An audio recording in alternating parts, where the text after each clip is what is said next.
সবাইকে স্বাগতম।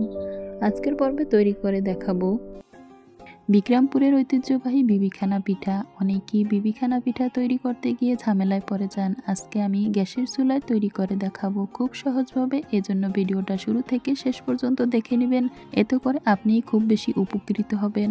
স্কিপ করে গেলে ভিডিওর কোনো অংশ বাদ পড়ে যাবে। চলেন যাই দেখিনি যা যা উপকরণ লাগছে।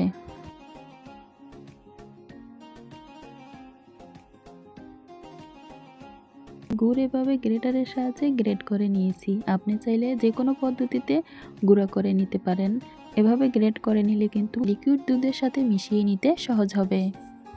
আপনার কাছে যদি গ্রেটার না থাকে সেক্ষেত্রে কিন্তু আপনি বটি দিয়ে এভাবে কুচি করে নিতে পারেন। এক পর্যায়ে প্রয়োজন মতো গুড় আমি এখানে গ্রেট করে নিয়েছি।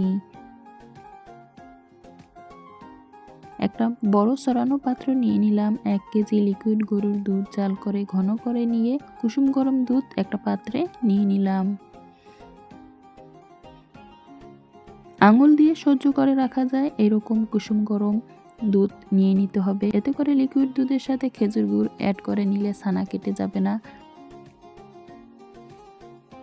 অল্প অল্প করে গুড় অ্যাড করে নিয়ে ভালোভাবে নাড়াচাড়া করে মিশিয়ে নিতে হবে। মিশানোর এক পর্যায়ে আপনি চেক করে দেখতে পারেন মিষ্টির ব্যালেন্স। যে যেভাবে মিষ্টি খেতে পছন্দ করেন গুড়ের পরিমাণ কমিয়ে বাড়িয়ে অ্যাড করে নিতে পারেন। বাজারের শুকনো চালের গুঁড়া এখানে মেজারমেন্ট কাপ মেপে 3 কাপ পরিমাণ নিয়েছি। অল্প অল্প করে চালের গুঁড়া অ্যাড করে নিয়ে এভাবে নাড়াচাড়া করে মিশিয়ে নিব। আমার কাছে হ্যান্ডউইচ দিয়ে মিশিয়ে নিতে সুবিধা মনে হলো। এক পর্যায়ে আমি অল্প অল্প চালের গুঁড়া অ্যাড করে নিয়ে হ্যান্ডউইচের সাহায্যে ভালোভাবে মিশিয়ে নিলাম।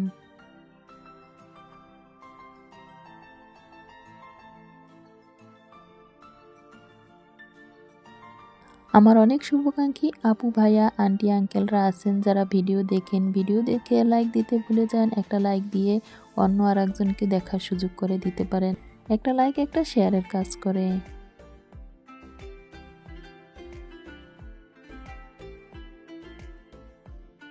সবশেষে এখানে 1 কাপ পরিমাণ আটা অ্যাড করে নিব। এতে করে বাইন্ডিং এর কাজটা খুব ভালো হবে। পিঠাটা তৈরি করে নেওয়ার পর নরম থাকবে দীর্ঘ সময়।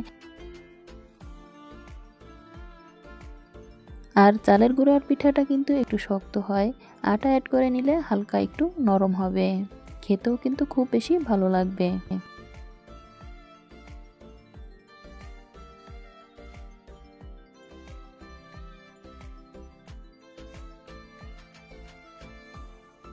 কথা বলতে বলতে এক পর্যায়ে এভাবে মিশিয়ে নিয়ে ঢাকনা দিয়ে ঢেকে সাইডে রেখে দিব আধা ঘন্টার জন্য।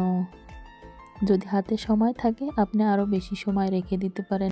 এতে করে ডোটা পারফেক্টভাবে সেট হয়ে যাবে।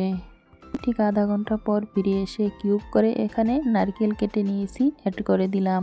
কিউব করা নারকেল কিন্তু দাঁতের নিচে পড়লে খাওয়ার সময় খুব বেশি ভালো লাগে। আর কিছুটা এভাবে নারকেল কোড়া দিয়ে কুড়িয়ে নিয়েছি। খুব সুন্দর একটা ঘ্রাণ যুক্ত হওয়ার জন্য এখানে চামচ উঁচু করে ভর্তি করে 1.5 টিস্পুন চামচ ঘি অ্যাড করে নিয়ে উপকরণটা ভালোভাবে মিশিয়ে নিব। বিবিখানা পিঠায় ঘি কিন্তু অ্যাড করে নেবেন, এতে করে পিঠা থেকে খুব সুন্দর একটা ঘ্রাণ পাওয়া যাবে আর খেতেও খুব বেশি ভালো লাগবে। যে পাত্রে পিঠাটা সেট করে নিব পাত্রে 1/2 টিস্পুন চামচ থেকে একটু বেশি পরিমাণ ঘি অ্যাড করে নিয়ে চুলার হালকা আছে এভাবে গলিয়ে নিয়ে ব্যাটার অ্যাড করে দিলাম।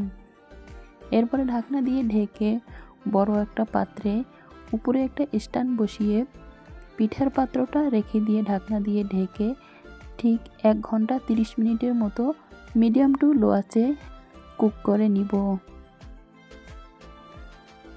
প্রথম দিকে চুলার আঁচ বাড়িয়ে নিয়ে প্যান গরম করে নিতে হবে।